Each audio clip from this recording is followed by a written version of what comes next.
All right, y'all. Here we go. So this is lesson 1. So this is kind of how this is laid out if this is the first lesson that you're watching this video on. So this 1A corresponds to College Board, and it also corresponds to your textbook. So when it talks about 1A, it's what we're doing in the textbook as well. And then this is College Board support videos. So these daily videos, you'll have worksheets that are in your binder, but these daily videos support the lesson. So you'll see in this case there's 3 videos. The videos are anywhere from 5 to about 9 minutes long, and they support this lesson that we're going to do today. Okay, so what is statistics? So statistics is the study of data. So not a very fancy definition, so the study of data, but what does this word study mean? And this is really the key. So this means that we're going to collect data. We're going to start doing that right away. We're going to analyze that data. We're going to display the data. So this can be in a graph. It can be in a table. But we're going to display the data so that we can then make inferences. So we can, based on that data, we can infer different things. So when we study, it really is a whole bunch of different things: collecting, analyzing, displaying, and this display is normally in a graph, but it can also be in a table. Okay? All right, so what we have here, I'm going to use my highlighter a little bit on some of this, but it says data contains information about a group of individuals. And when we think of an individual, a lot of times what we do is we think about a person, and that's not the case. So an individual, that's what we have right here. Individuals are objects described by the set of data. So it says it may be people, but it may be animals or just any other object. You can have data that's a street or a neighborhood, or it has nothing to do with people. So when you think individuals, this individual is just really what we're looking at. So it's what we're collecting or the data that we're looking at, okay? So for example, I could say that we are looking at a group of students in the classroom. And within the students in the classroom, I can categorize this, and I can say some of you are going to have on green polos, and some of you are going to have on black polos, and some of you might even have on white shirts, I don't know, but we'll say green and black. And then I could say another category here could be that we have a group of girls in the classroom, and we have a group of boys in the classroom. So students is my individual. That's what I'm describing. And when I describe it, I can describe it by polos, I can describe it by your gender, but this describing part is the variable, and that's this next set here. So variables are the characteristics of the individual. So we could go in further. We can talk about blue eyes and green eyes. We can talk about hair color. But all of the characteristics of the individuals are called variables. So the variables take on different values, and the values are split into 2 types, and that's this. They are split into either categorical or quantitative. So categorical variables, that's what goes right here. So categorical variables, a lot of times we might have looked at this in a science class, and we might have said that this is qualitative. So a qualitative description would be something like what we have up here. Green polos, black polos, girls and boys. It's describing something. It puts it into a category, and that's why it's considered categorical. Okay? Now we also have what we consider quantitative. And quantitative variables take on a numerical. So quantity, think about quantity. Quantity is a numerical value. And this numerical value, we're going to ask ourselves, does it make sense to do an arithmetic operation? That's what these words are saying here. Does it make sense to do an arithmetic operation like adding or averaging? So what I would say is, can you count it? Or can you take an average?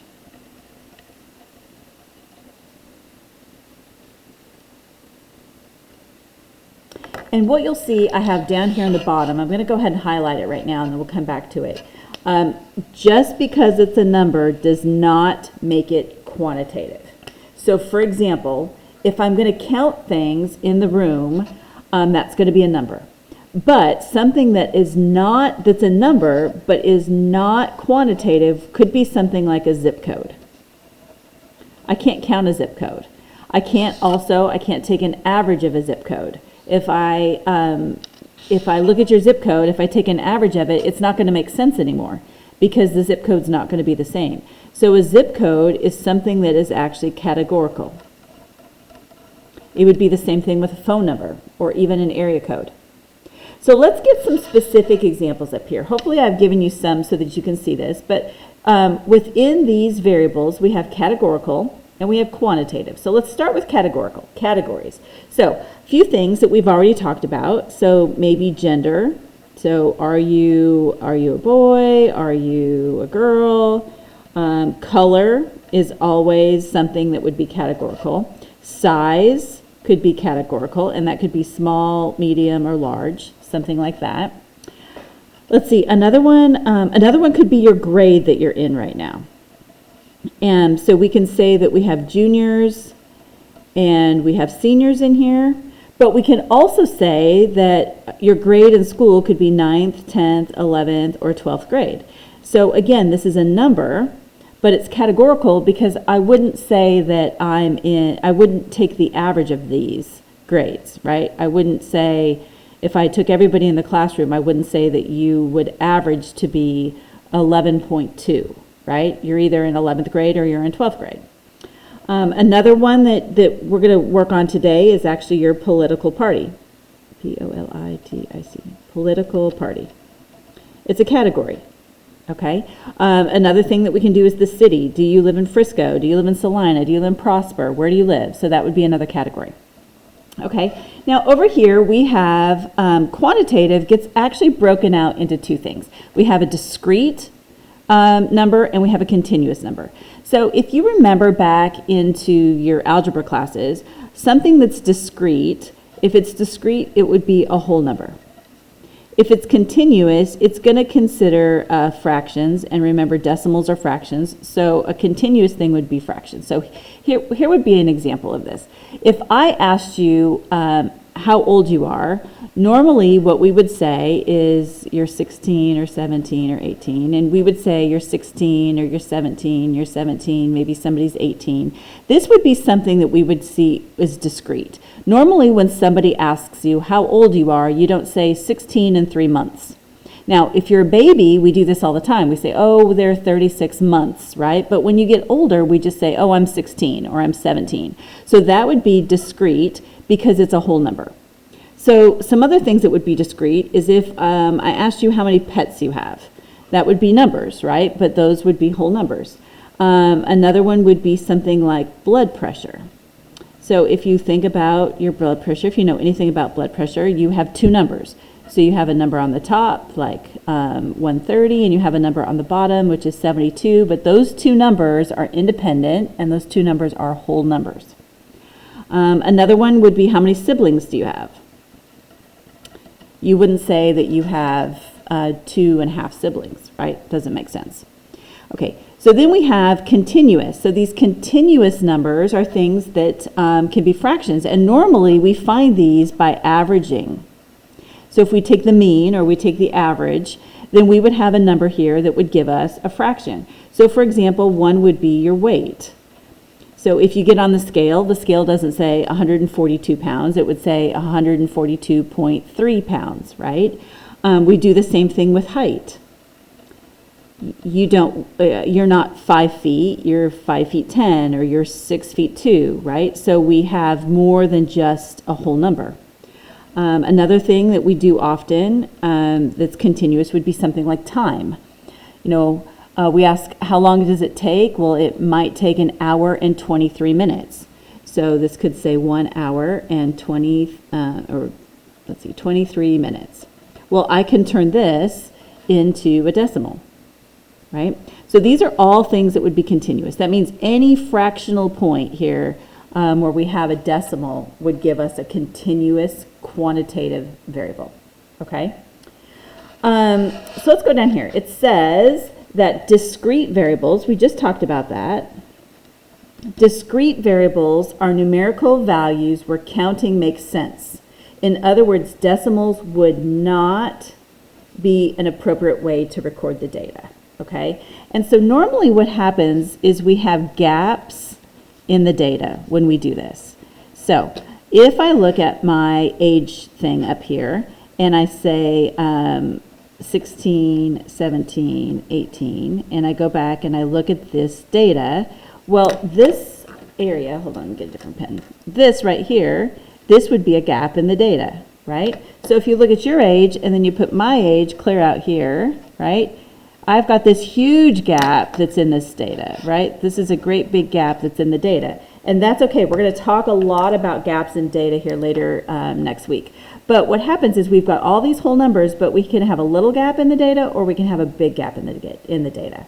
But what's important is a discrete variable is when counting makes sense because we're going to have whole numbers.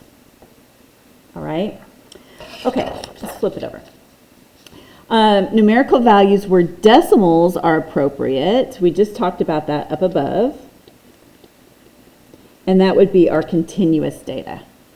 So let's just say that we're looking at something like temperature.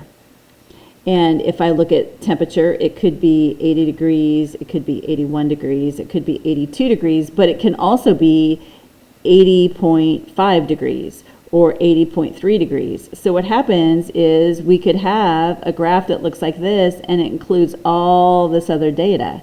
So this continuous graph means that any fractional point along here is going to be is appropriate. I can have a fractional component. And normally we get this by an average.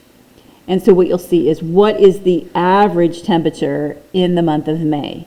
So the average temperature would be we add up all of these and you're going to see that you've got all these fractional components. Okay? All right, so the difference between discrete and continuous isn't always clear.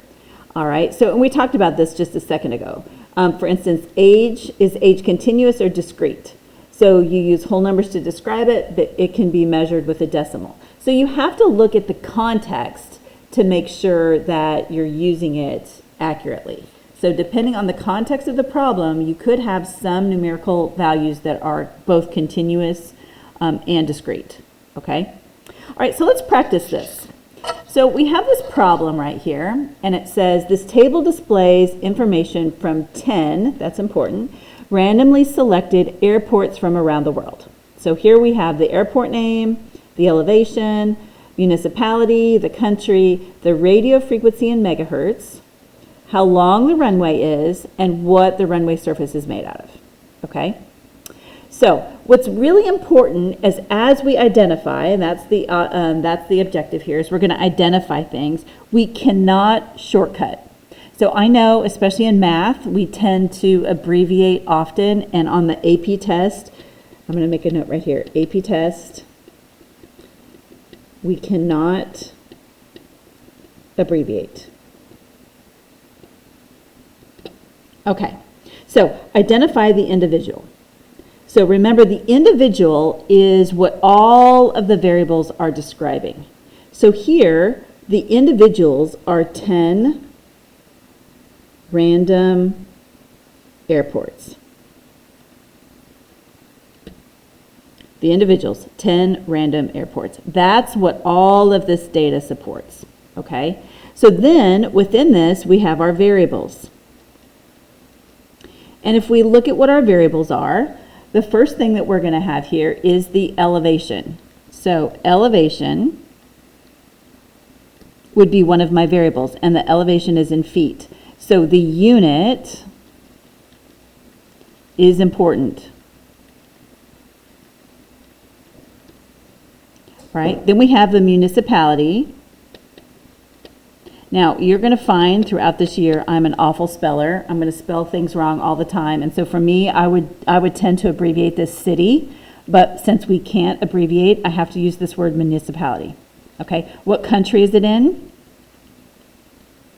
And I'm going to say country located in.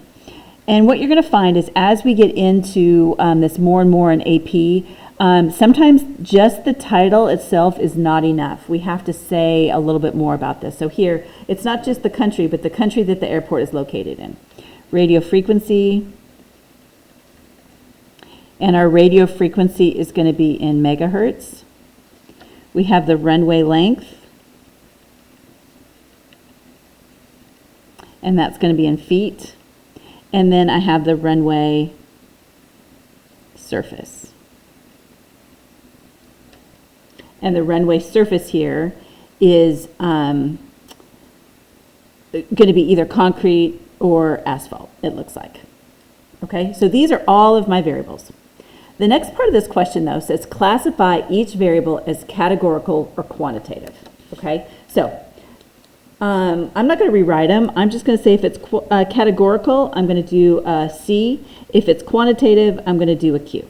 And I'm going to abbreviate them this way. Okay? So elevation. Elevation is something that I can measure and I can average. So elevation is going to be quantitative. The municipality, the city that it's in, has nothing to do with numbers. So that's going to be categorical. The country that it's in, that is also going to be categorical. The radio frequency, this is measured. It's in megahertz. It's going to be quantitative. The runway length that I have here is also going to be quantitative. And the runway surface is going to be a category, and that's categorical. Okay? So we're going to do one more thing here, and we are going to take this quantitative, and we're going to say that this is either discrete or it's continuous. Okay? So I'm going to look at this just based on the data and how it's recorded here. So the elevation that's recorded, we can have elevation in half of a foot, but the way that this is recorded would be discrete. So this elevation, I'm going to mark this here as a discrete quantitative because it's all in whole numbers. When we look at our radio frequency in megahertz, we see that we've got decimals here. So because we have decimals, then we know that this has to be continuous. And then our runway length, if we look at our runway length, those look like all whole numbers to me. So I'm going to say that my runway length here is also discrete. So that's how we can break this out. So we can break it out into categorical, we can break it into quantitative, and then within quantitative, it goes one step farther, either discrete or continuous. You might even want to make yourself a note card with these so that you know what's what, okay? All right, so a lot of times we are going to represent categorical data in a table. So categorical data in a table. And so what we say is that this data is tabular. It's in a table. So when it's in a table, it's tabular. Okay, so I'm going to take this data. Let me just fold my worksheet here so I can work on both pages. And when we look at this data here, sometimes this is just a lot of data and it's hard to look at. So what happens is we're going to put this in something that we call a one-way table. And a one-way table means that we're going to look at this, we're going to count this up, and we're going to put our numbers in here. So if I go in here and I look, how many of these presidents, so what this is the first 10 presidents, their political party, and their state of birth. Okay? So if I look at these presidents, how many of them were Federalists? So if I go over here and I look at my list, I see, I'm going to count this as 2 Federalist presidents, okay? And then how many were the Democratic Republican Party? I see here I have 4, Democratic I have 2, and the Whig Party I have 2, okay? So when I have this count, literally all I did was count, okay? Now count is also called frequency. And if you think about it in terms, you're never going to see the word count again. We're never going to use that word again. We're always going to use the word frequency. And if you think about it, it makes a lot of sense. What is the frequency of times that we see Federalist Party? What is the frequency of times that we see the Democratic Republican Party? So when we think about frequency, I want you to just think, I'm going to count things up. Frequency is count. Now, if I have a relative count, this changes everything. This word relative is going to be the same as relative frequency. And what the relative frequency is the relative frequency is the count over the total. So we are now creating a proportion. So this relative frequency of count over total is a proportion. And if you remember back in 8th grade, a proportion can also be a percent. You can list it as a proportion or a percent. And this is important, so I'm going to highlight this. Relative frequency, it's count over total, and we list it as a proportion or a percent. Okay? So if I look at this, it tells me up above there were 10 presidents. So if I add this up, I know that I have a total of 10. So if I want to look at my relative count, it would be 2 over 10, 4 over 10, 2 over 10, and 2 over 10 again. Now, this would be my proportion. Now, I know that these aren't simplified, but that's what this would be my proportion. So if I look at this, this is the same as 0.2 or 0.20. Okay? Now, this would be my proportion as a fraction, non-reduced. You'd need to reduce this. This would be my proportion as a decimal. And this is also the same as 20%.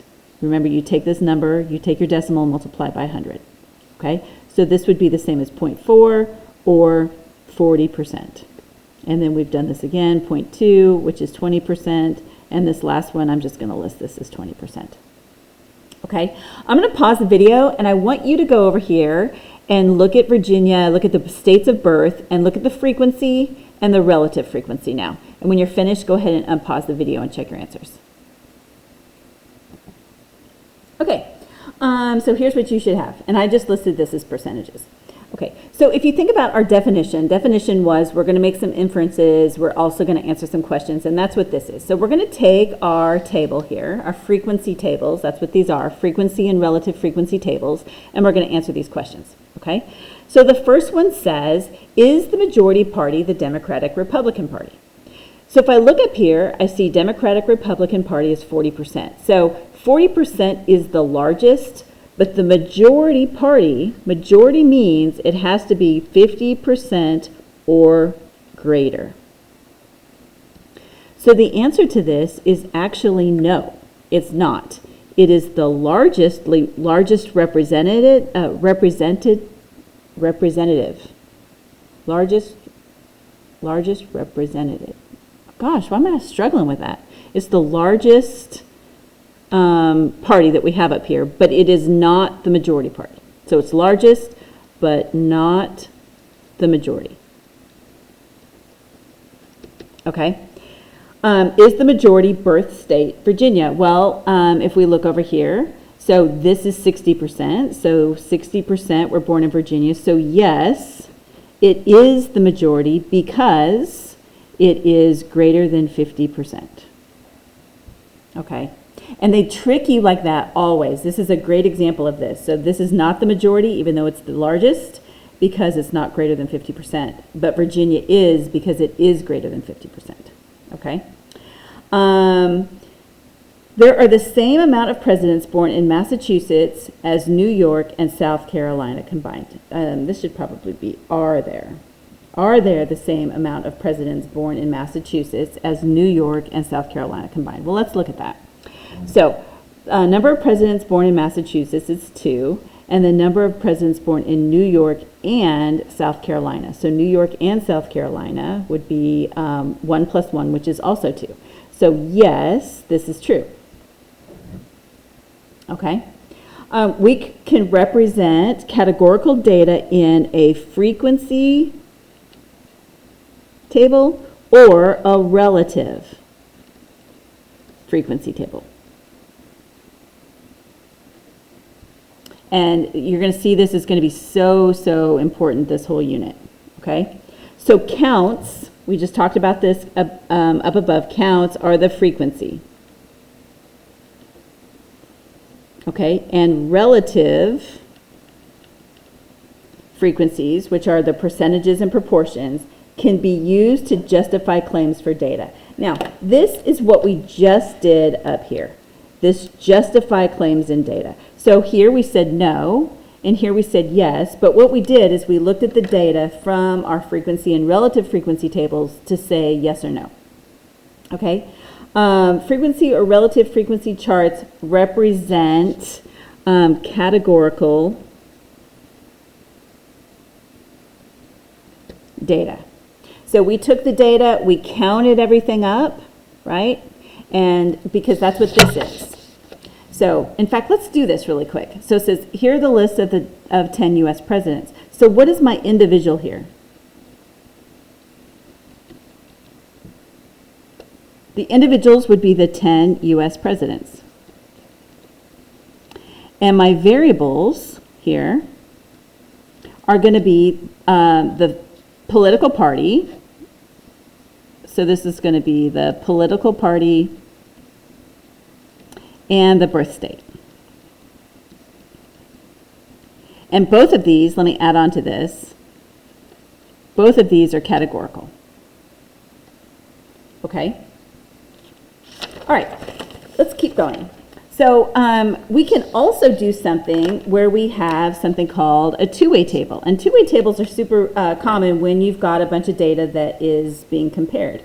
So I have this two-way table. So what happens is when I look at a two-way table, I'm going to use the same data that I had on the other one, is I'm going to look at my list here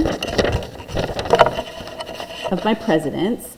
And I'm going to say, okay, how many of my presidents were born in Virginia and are the Federalist Party? So if I look over here, Federalist Party, I only have 2 of them, but of those 2, only 1 of those was born in Virginia. So that would be 1. And then I look and say, okay, how many of them were born in New York and are part of the Federalist Party? Well, that's none, right? Because I only have 2 Federalists and it's only Massachusetts. So 1 Massachusetts. So these 2 are both going to be zeros. Now, what we do here when we have these two-way tables, and sometimes we even do this on a one-way table, is we're going to add this up. So this is what I'm going to call my margin, and this is going to come back to us here. So this is a margin, and this is a margin. And if you think about English, what's happening in the margin is it's on the outside, right? So if I add this up going down, this is going to be 2. And I'm going to add these across as I fill in the table, and I'll have totals along the sides here as well. So go ahead and pause the video and fill out the rest of the table and then check your answers with mine. Okay, so here's my table. And you'll see that as I came along here, my columns are added up. So I have 3 plus 1 is 4, 1 plus 1 is 2. Here it's easy, it's 2. And then I also added them across the row. So 1 plus 3 plus 2 is 6. On this column, or sorry, on this row I only have 1, 1, and then I'm going to do the same thing. I'm going to look at this column, so 6, 7, 8, 10, which it should be 10 because it told us in the beginning we had 10, and then 2, 6, 8, 10. So I'm adding this direction and I'm adding this direction. And what you're going to find is that this number that I circled right here is going to be my total. If you remember back here on our relative frequencies, we had the count over the total. And it told us that it was 10, but as you create a two-way table or even an individual one-way table, as we add these up, we have to have a total that's going to equal whatever our subset is. And sometimes it doesn't tell you how many total samples you had, and you have to add everything up in the table to figure out what this number is going to be. Okay? But this 10, in the context of this problem, means 10 presidents. 10 presidents, and I guess this time it would be evaluated. E-V-A-L-U-A-T-T. So how many presidents did we actually look at? Okay? All right. Yay, we finished. First video.